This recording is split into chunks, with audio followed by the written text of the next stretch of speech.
Welcome to the Vocation of the Business Leader podcast. I'm Greg Boster. Here we explore how Catholic leaders let Christ and the teachings of the church he founded guide their work, integrating faith and business. Each episode offers inspiring stories to help you live an undivided life. Thanks for joining us. Let's meet our guest, James Hetzel, President and CEO of Trinity Road, LLC. Welcome, James. You bet. Would you tell us a little bit more about yourself? Old, 60, almost 61. Been married for 37 years to my wife, Whitney. We have 9 children who range in age from 35 down to 15, 5 boys, 4 girls. 4 of our kids are married. 5th one's getting married on New Year's Eve. So we've been really blessed in our family life. Good kids, doing well in life. They're all still faithful. They're marrying well. They're parenting well. We have 4 grandchildren and our 5th grandchild on the way, arriving next June, God willing. So I'm very fortunate in my personal life. I'm a lawyer by training and trade. I practiced with a large international law firm for a number of years. And then in 1997, we launched this business that is, Trinity Road, which is a holding company for various online retail stores, stores like Catholic Company, Rosary.com, Catholic Coffee, JLo. We've got a number of online brands. So I've been running that for 27 years. So we just keep moving forward. Yeah. Well, what a blessed life so far. So what would you say the key is to raising children that stay in the faith?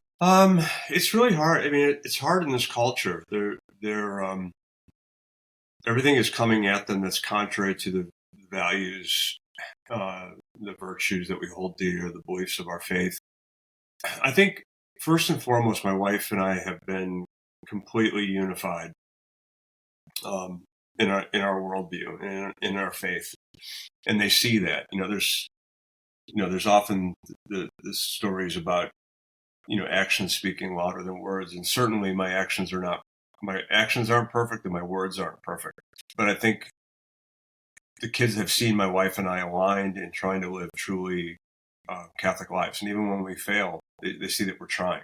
So I think that's a big part of it. I think we made decisions that I don't necessarily encourage other people to make. I think they're very personal decisions, but we, for 30 years. So the kids have been either exclusively or largely homeschooled. And I think it's, my wife always says, choose your stressor, right? So if you put your kids in public school, there's a stressor. If you put your kids in a parochial school, there's a stressor. There's a stressor with homeschooling. So just choose your stressor. So I don't think it's perfect. I'm not an evangelist for it, but I think in general it's worked for us. The interesting thing for us is now as our children become parents, the number of them that are thinking about homeschooling their kids. Whereas I think if you'd asked them when they were 15 years old whether they would homeschool their children, they would have all said, a resounding no. But I think that a number of them I think some of them are committed to it and some of them are seriously considering it. We've been blessed by good pastors and good priests. We've been blessed by a good community. And I think even in terms of, when I was practicing law, and I practiced with a very good firm with very good lawyers and very good people. Like I can't say I practiced in some terrible environment. That's not the case at all. But when the kids have grown up around this business, and it's a faith first kind of business. It's a faith centric business. They've all worked in the warehouse. They've worked in customer care. They've done various projects for us over the years. And I think they've seen that, and that's probably played a contributing role. And then, finally, there's the pray without ceasing. And I think something that my wife and I have done consistently is just continually praying for our children, for their future spouses, for the decisions they have to make in their life, their vocations they have to make in their life. When we started the company in 1997, I was really fortunate in that partnered with a man about 10, 13 years older than me who invested in the business and has been a mentor to me. And one of the things I heard him say at one point was he said that if he had a regret, it's that he didn't pray with greater specificity about things. And so I try very hard I do the general prayers, bless my family, bless the business. There's nothing wrong with that, but I also try to pray with great specificity, and I especially do that with the children. They're all different. They have different strengths. They have different weaknesses. They're going through different phases in their life. We always joke at one point we had one kid learning how to fly an F-18, one kid learning how to drive a car, one kid learning how to ride a bike, and one kid learning how to walk. I mean, it was the developmental stages that we were, experiencing as parents. That was where the challenge was. It wasn't just the sheer number of kids or the finances. That you had kids in serious dating relationships, and you had kids who thought that the opposite sex had cooties, and trying to parent through the various needs that they have. But I think we've gotten very good at praying with great specificity for the children, and I think God has answered our prayers. By and large, nothing's perfect. I always say to people, free will is a beautiful and dangerous thing. Yeah. And your children have free will, and your parenting has to evolve as they age. When they're young, a command and control parenting can work. It does not work with young adults, in their 20s and 30s. You are at that point you are hopefully a trusted advisor, and you have to pick your moments very carefully. Yeah, absolutely. So tell us about your childhood and your faith journey. Yeah, I grew up in a Catholic home. I think it was pretty typical of Catholic homes in that generation, where it was the post-conciliar. I mean, my earliest memories are the post-conciliar church. So I think my first real memories of anything around the church are like 1968, 1969. And I think that the changes from Vatican II were starting to permeate the parishes here in the United States. I think that my parents' generation, the mistake they made was they assumed that the things that we needed from a faith perspective were happening in the parishes and in the parochial schools and in the CCD programs. And I don't think they were happening. So, I went to Mass. I started off in a public school, went to CCD. Middle school, I was in a Catholic school, public high schools. I even participated in the high school faith formation programs and youth ministry. Got to college. I'd like to tell you that I was 100% faithful during my college years. I was not. I did make it to Mass. I think virtually all the time. Did many things I wish now that I hadn't done, but I felt guilty when I did them. And people talk about Catholic guilt, and I just say thank God for Catholic guilt, because I got into enough trouble even with Catholic guilt. I think I would have gotten into far more trouble, without Catholic guilt.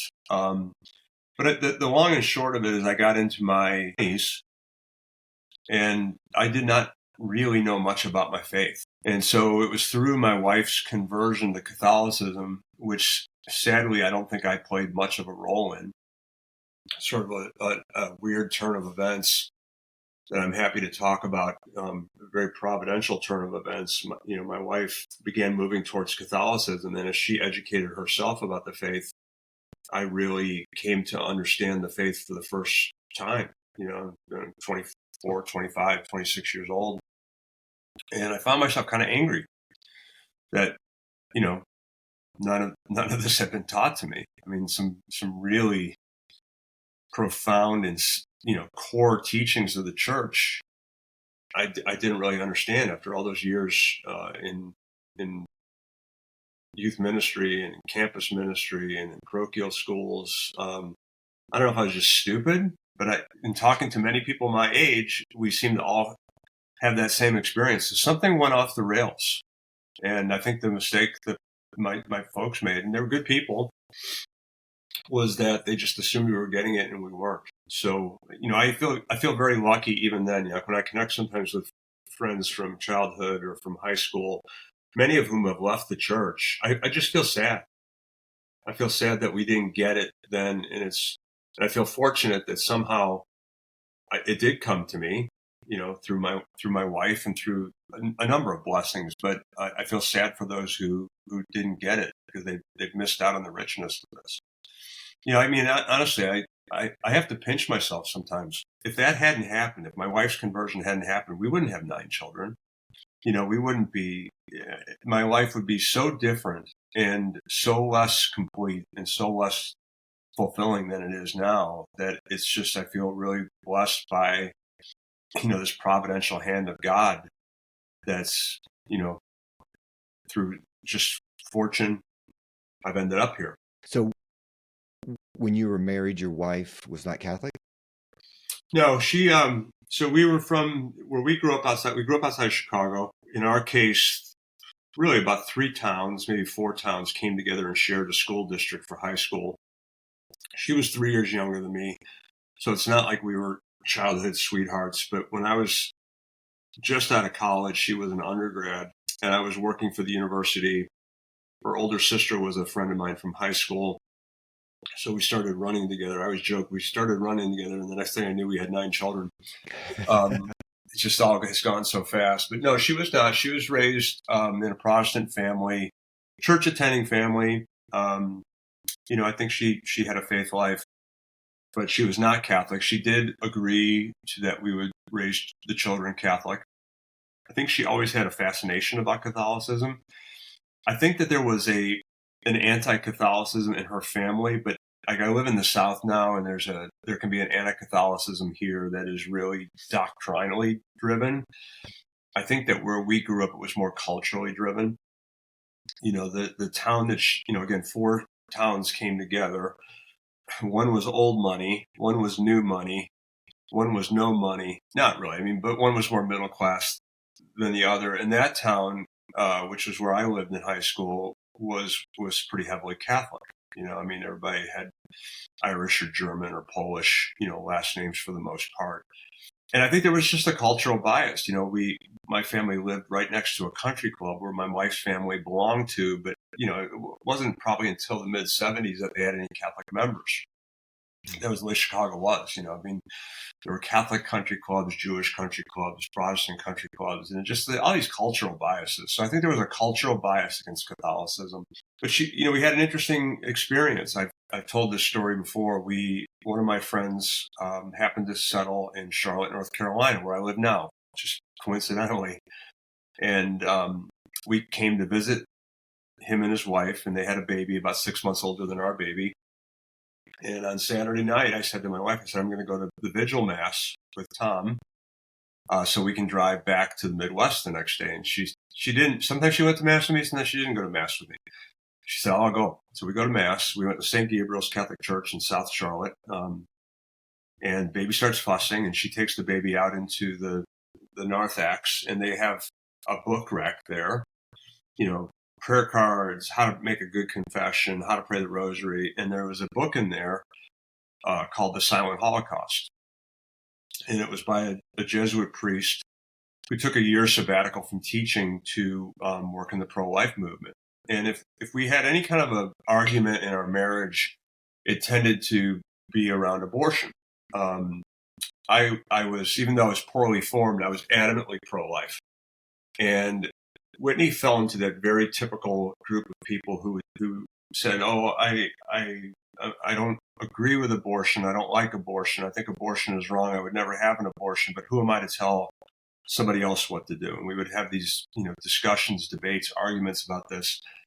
So she decided to pick up the book, put $2 in the little money change thing, put it in the diaper bag, and didn't say a word to me about it. And the next day we were driving home, and she was sitting in the back seat, and she was reading this book, and she had tears streaming down her face.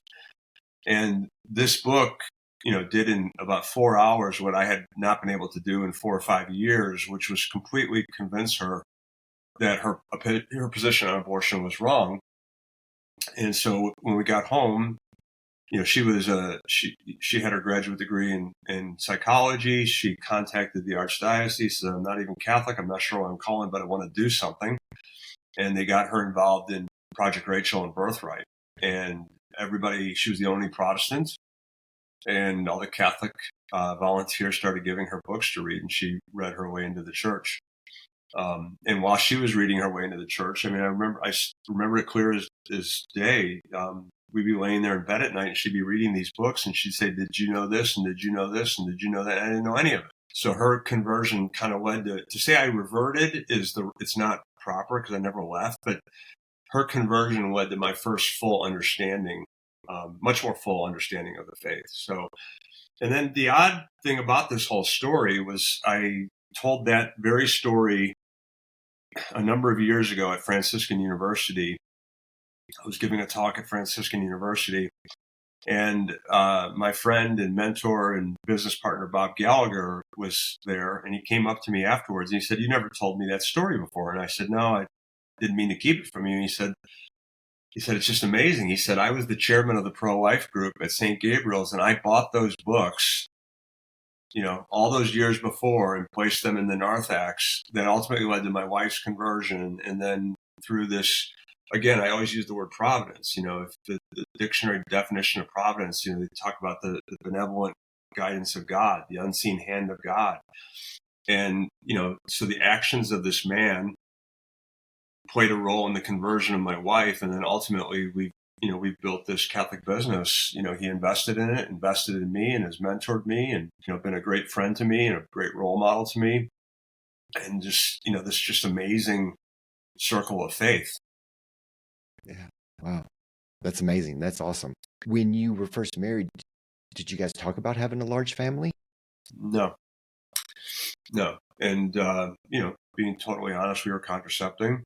That was a struggle in our marriage. I think it was back to the guilt. I think I did not understand the church's teachings. I had priests point blank tell me it was okay to contracept.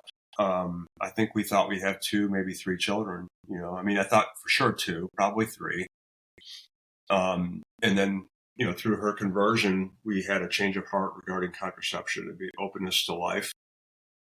And so then things just really changed for us. And even then there was no plan to have 9 children. We would have a baby and, she would recover and we would pray about it. We would talk about it. And, I always a book that was pretty influential to me fairly early in our marriage was Archbishop Fulton Sheen's book, 3 to Get Married. There's not 2 people in a marriage.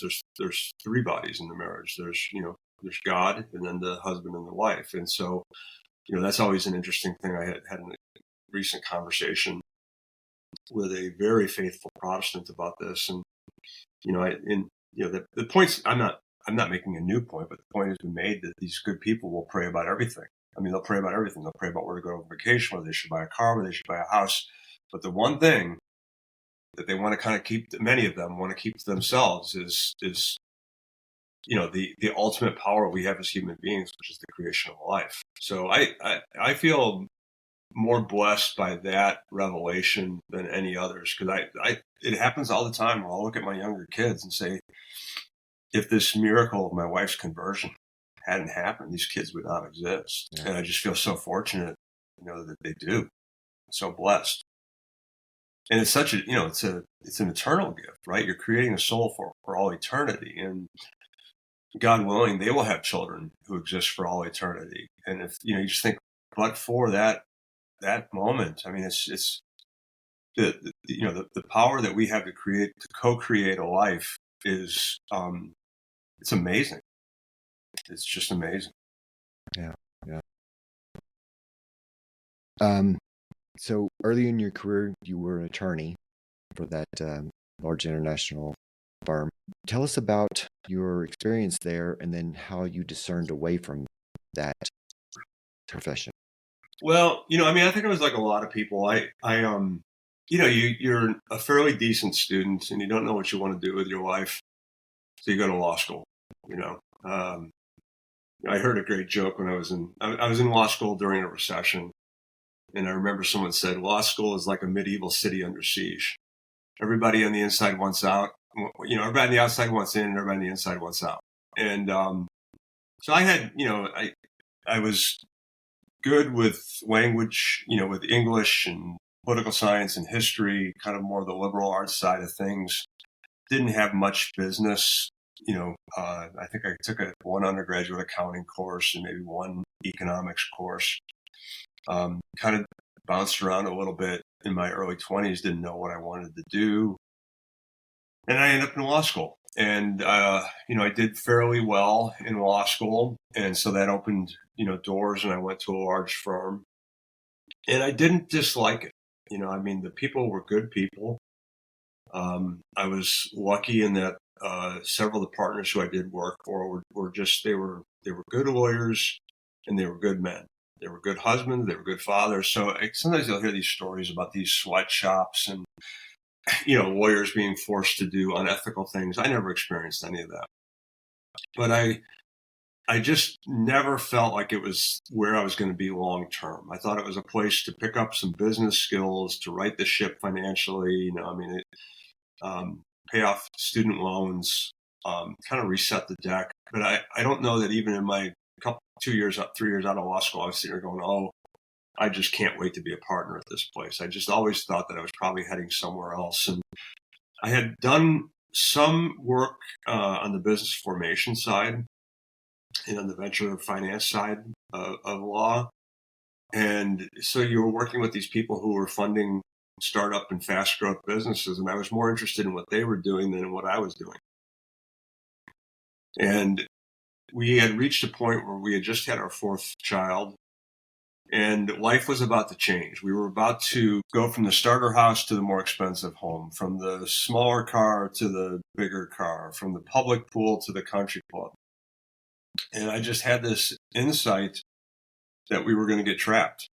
And I was kind of at this last moment, at least for a while. And maybe I blew it up bigger than it was in my head, but this was kind of the last moment that I was going to have, or if I wanted to try something different, something riskier, that this was the moment to give it a shot. When I was as I had my kind of reawakening of my faith, I would be traveling around the country for various, work related things. And I would always find the Catholic bookstore. And what I found was typically very similar. It was really good-hearted people who owned the store, who had deep faith, but they didn't have the capital, or they didn't have the business acumen to really. The stores tended to be dated. They weren't using modern retail techniques. The merchandising was poor, and I kept thinking, I wonder if there's an opportunity if somebody were to apply modern business techniques to the Catholic marketplace. And there were 70 million people in the United States that called themselves Catholic at the time, and yet nobody was really marketing to them, based on their faith in any kind of a major way. Sure, there would be people, there would be adding a bulletin or an ad in a Catholic newspaper or a Catholic magazine, but there was nothing in a bigger way. And a friend and I, a childhood friend and I, had ended up buying a small Catholic bookstore near where we grew up in Chicago. So I kind of had learned the market through that. I wasn't real interested in rolling out like a chain of stores. I'm not sure why. The internet wasn't a thing yet. So it wasn't because I saw this greater opportunity on the internet. I wasn't smart enough for that. There's an old expression that retail is detail. And I didn't think I was the most detail-oriented person. So I think maybe it was something that I just sensed that it didn't jibe, with me. We had done these things where, you go into a parish and you'd sell an awful lot of product, but when you'd sit back and wait for people to come to the store, they wouldn't come to the store. So I was intrigued by this idea of taking the product into the churches, kind of an alternative form of distribution. So I did a business plan in 1996 and, had a couple of offers for funding, and I met with people and just talked to an awful lot of people. And this gentleman, Father Joseph Fessio, who runs Ignatius Press, connected me with this gentleman, Bob Gallagher, in Charlotte. And Bob and I just clicked. I remember the first time I flew to Charlotte, we had dinner and we spoke for 4 hours, and we didn't even talk about business. We didn't talk one time about business. It was just two men. I think Bob's 12, 13 years older than me. Very different backgrounds. I mean, he grew up in, there was a multi-generational family-owned business. So I think his family, they were not poor. They were, somewhere between upper middle class and wealthy. My family was kind of emerging middle class, blue collar family that was on the, on the that was becoming white collar, Midwest versus the South. I think that Bob's family had a much deeper tie to Catholicism than mine. Both of my parents were converts.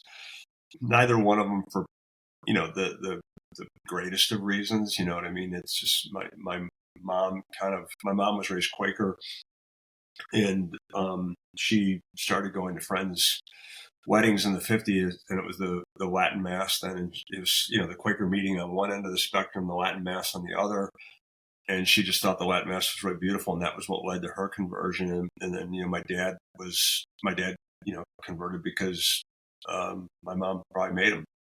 I don't know that I was ever told that, but my dad grew up in a kind of non-church family, and he became Catholic. And although, he really developed a very simple, and I mean simple in a very beautiful way, a very simple and beautiful faith. Whereas Bob, there's real richness, real tight ties to the church here in North Carolina, which was really first settled by the Benedictine monks of Belmont Abbey Monastery. And so we're very different, but we've had this really great relationship for 27 years, that I thank God for. I mean, other than my father, he's the most influential man in my life. I've learned a lot about parenting from him. He's not involved in the business on a day-to-day basis, but I can call him about anything, and he's got, a deep experience. I think that your podcast focuses upon business, and I think mentorship is such an important thing. And I've been very fortunate to have him as a mentor. Yeah. And I had read some posts online from some of your previous employees talking about what a great mentor and role model that you were to them.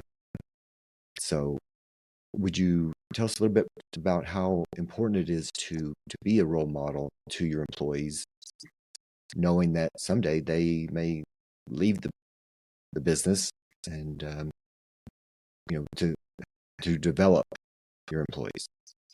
Yeah, and those employees are being very kind, because I don't know that I'm the greatest mentor. Sometimes I say that I'm pretty. My phone's about to start chiming. Let me make sure it's on silent here. I see a call coming in, and it's going to interrupt us. I'm pretty self-aware about my strengths and my weaknesses, and I don't think I'm a great mentor. So I think that my wife and I kind of joke that sometimes when you have 9 children, like, all your teaching skills get used up at home, and there's not necessarily that much. Maybe we're making an excuse, but I don't feel like I'm a great mentor. I don't feel like I'm a great teacher. I don't feel like I'm a great trainer. And in fact, as we built out the business, I've seen that as a weakness of mine. And so I try to hire around me people who are better at that. I'm an introvert who can act like an extrovert. So, but I'm an introvert, and I think it surprises people who meet me, because I can force myself over the years. I can force myself, but man, I revert to the norm, and the norm is kind of an introversion. And so I think that sometimes at work, that's an issue. We have a lot of young employees. We've had a lot of young employees for a long time. Now, the role model side, maybe they see that. I think that they know how much I care. I really, really care about the business. I really care about our mission and our apostolate, and I really care about them. Now, that only gets you part of the way there, but I think that they do know that I really care, and I want what's best for them. And sometimes that's being with us a long time, and sometimes it's not. It's I'm perfectly okay with that. If a person wants to go do something else, then I want them to do what God wants them to do. And the fact of the matter is, it's not like selling Catholic products is the greatest business opportunity. That's just purely financial opportunity in the world. It is not. And so for a lot of these people who are starting families, they've got to maximize their income. And I think we've gotten better at paying people well, but it's been challenging. And so if a person's got a couple kids, their vocation is not to work for me. Their vocation is to be a husband or a wife, mother, father. And they've got to do what's best for their family. And if that means going elsewhere, then I'm fully supportive of them. And So we've had a lot of really great people work for us over the years, and we've been able to maintain, wonderful relationships with former employees. I think we have good relationships with our current employees. I wish I was better at mentoring. I mean, I really do. I think people come to me, and if they want advice, I'm pretty good at giving them advice when they seek it out. I don't think I'm as good at on the consistent, proactive basis. I think I describe myself as a deceptively poor communicator because I can appear to be a good communicator, but it's thin and it comes and it goes. I can get up in front of a group of people and I can give a speech, but then I'll hide at work for 4 days, trying not to talk to anybody. So I think I'm a deceptively poor communicator. And good mentorship centers around good communication, and I just don't think I'm that great at it. But what you said earlier is that you really care. And you probably heard the saying that people don't care how much you know, and they want to know how much you care. You caring about them is huge because Well, it's sincere. most It's employers don't do that. Yeah, I think I always hear that. I know it's true, but it hasn't been my experience. I mean, I think that when I was in the law firm, there were a lot of people who cared about me and who cared about other employers. And I think that sometimes I think that there are businesses that truly don't care. I read stories about them. We measure everything too. I mean, we're always trying to optimize for efficiency. But, I'm involved in a number of organizations for Catholic business leaders. And it's just not been my experience. I mean, the people I know from Legatus, they care deeply about their employees.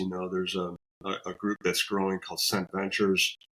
I think these people care deeply about their employees and their coworkers and their joint venture partners. And so maybe there's a change taking place. I don't know. Maybe I've never really worked in a big company, like a big company, a Microsoft or an Amazon or a Ford or anything like that. So maybe that is the way it is in those companies, but it's just never been my experience. The people I know, my neighbors, people that are kids' parents that I've known who run businesses, I see a lot of people who really care about people. Now, maybe just caring isn't enough. I mean, you've got to take that caring and turn it into something that's concrete, into actions and an environment and methodologies that are concrete. So maybe people miss that connection.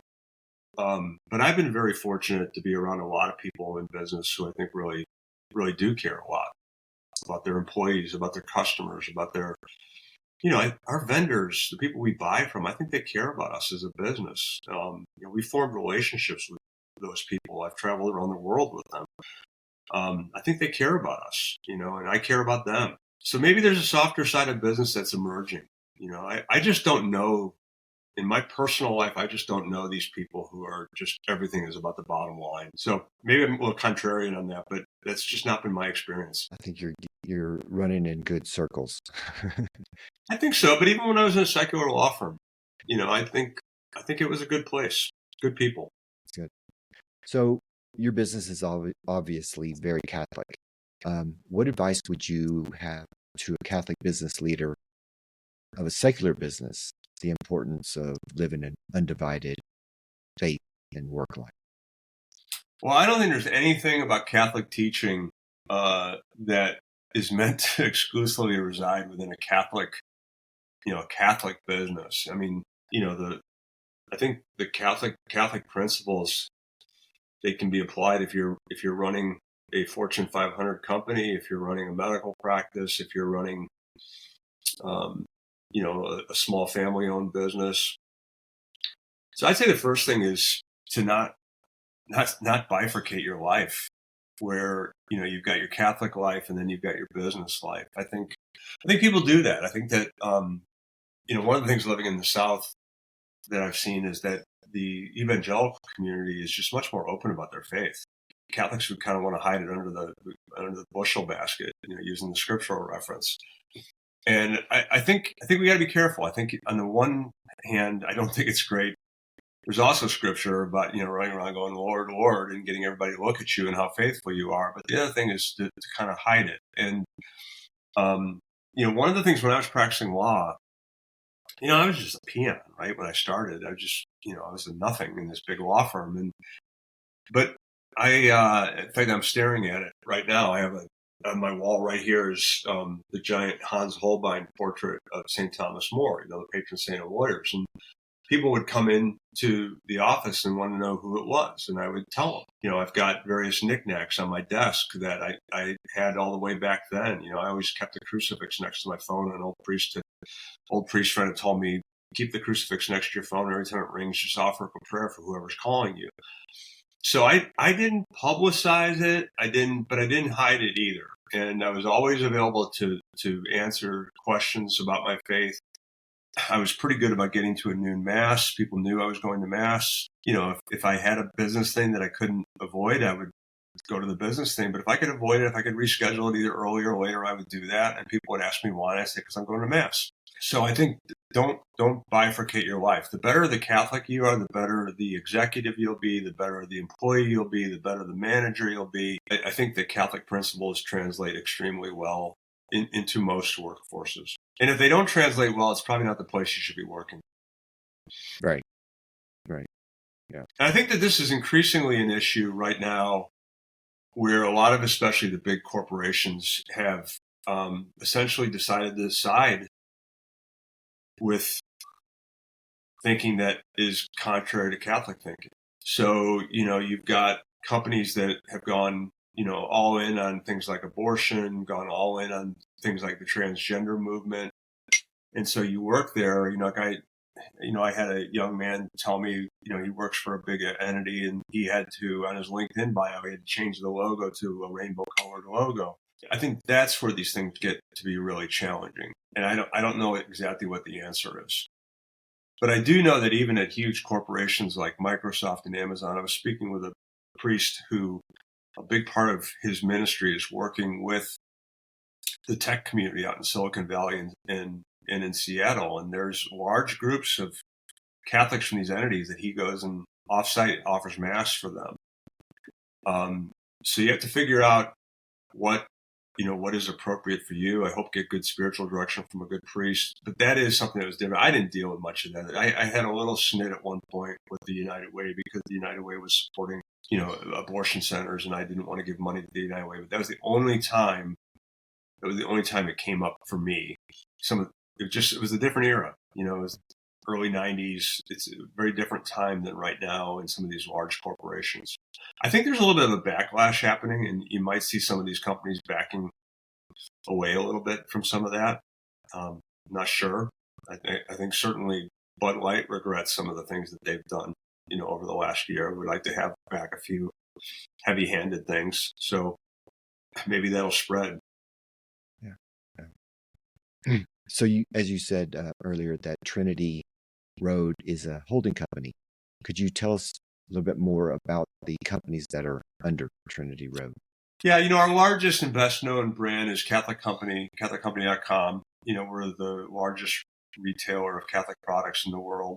We've built a platform, I think is the best way to put it. We have operations here in Charlotte. We've got fulfillment. We've got manufacturing. We've got customer care. We've got a technology team, a creative team. We've got photo and video studios here. So we've kind of done this heavy lifting of creating a platform that now, and some people prefer to shop. Like Catholic Company's got 17,000 different products. You go there, you can buy an expensive piece of art, and you can buy a $2 coloring book.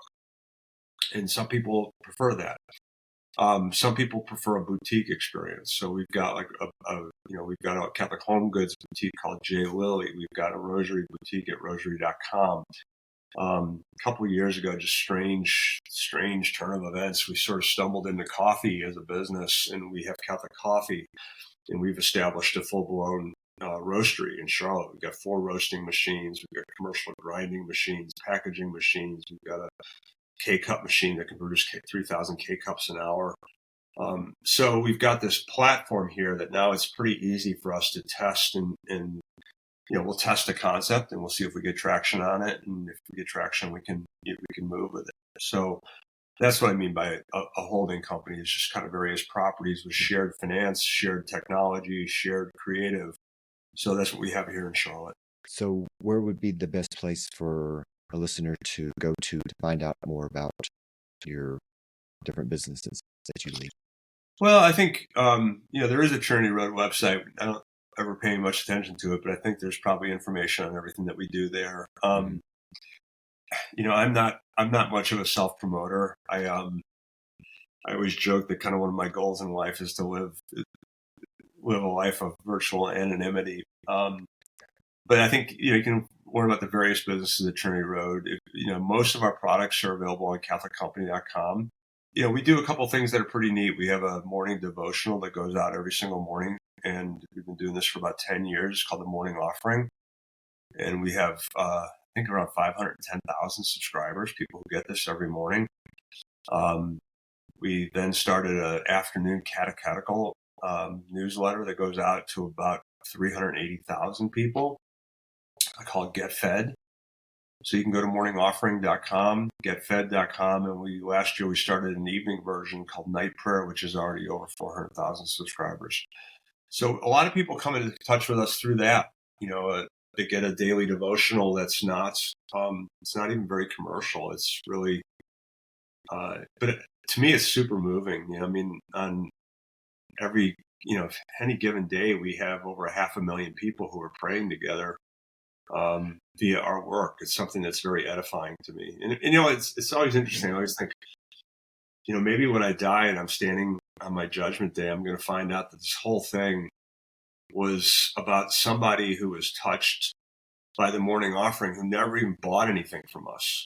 That in this unseen providential hand of God, that played some role in someone's life. And that was the whole reason we existed. And we didn't even sell them anything. So, that is one of the interesting parts about what we do here is this mixture of business and apostolate.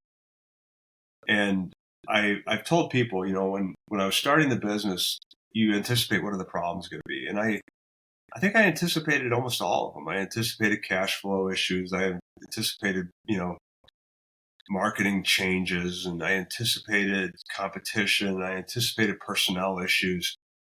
I did not anticipate how challenging that mixture of business and apostolate would be. If we make every decision based on the bottom line, money, bottom line financials, which are not unimportant, but if I make every single decision based on that, then the apostolate's not going to work. But if I make every decision based on apostolic things, then the business won't work. We're not a not-for-profit. Nobody's making donations to us. Nobody's keeping us propped up. We have to survive through our own actions and through our own, volition. But that is a challenging thing. We've had, it's funny, you said the former employees rave about me. I think there's a couple of former employees out there who wouldn't rave about me. We've had people who have come to work for us for purely business reasons, and they get very frustrated with me when I'm making decisions that sometimes don't make sense financially. And conversely, we've had people who come to work for us for very apostolic reasons, and they get frustrated with me about the business environment. So that balance is a tricky, tricky thing. And I'm not sure we ever get it completely right, but we try really hard. Yeah. As long as you're following what you think is right is most important. So we try. Yeah. Is there anything that I didn't ask you that you'd like to talk about? No, I think we covered a lot of ground. I appreciate the opportunity to use your platform to talk about what we're doing. And, anybody who listens, ask them to offer a prayer for us. We're very sincere in our work. It means a lot to us. When we first started out, we had this tiny little warehouse, and, I'll never forget, we launched. And there was there wasn't a single order that came in. The next day, there wasn't a single order that came in. And then the next day, there wasn't a single order that came in. I think it was the fourth day an order came in for $27.95. And I was just thrilled. And I remember we shipped that package, and I was so moved. I think it was a Bible and a crucifix, and it went out. And I said a prayer. I said, okay, Lord, this one box today, our first box ever, is going out. Our work is done. Put it in whoever's hands. Let it do whatever you desire it to do. Today we'll ship about 1,200 orders today. And when I'm in the office, I go out there at 3 o'clock, and the UPS is coming, and FedEx is coming, and United States Postal Service is coming, and I'm still moved by it. 27 years later, I'm still moved by it. I'm still moved by the fact that these products have the opportunity to change people's lives, and it's not just like their lives here. We have the opportunity to change lives for all eternity. I read this thing once about our earthly lives are a grain of sand in the hourglass of eternity. I mean, that's just like, you think about it. You couldn't count all the grains of sand. I mean, but we're also wrapped up in our earthly life here. But really, God created us for all eternity. And there's two paths that we can go on for our eternal life. In our business, the really special thing about our business is that we, in our small, humble way, can be participants in, I think, helping both people's earthly lives, but also their eternal lives. I always tell our staff, I think in a weird way, we have the answer to all the world's problems. All right. I mean, you want a relationship with God, we have products that can help you have a relationship with God. You want to have a happier marriage, we have products that can help you have a happier marriage. Sometimes you're suffering.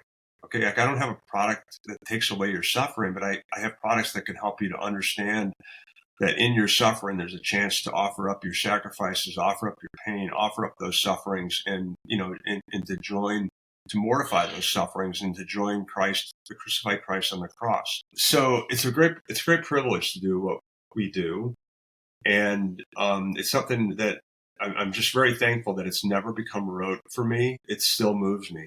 That's awesome. Well, God bless your work, and God bless you and your family. We'll close it out here. Thank you for your time. Well, thanks very much for having me. You bet.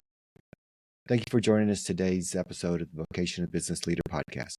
We hope you found inspiration as we explore the powerful union of faith and business. If you enjoyed the episode, please subscribe, share it, and leave a review. Your support helps us reach more faith-driven leaders. Until next time, may God bless you. Goodbye.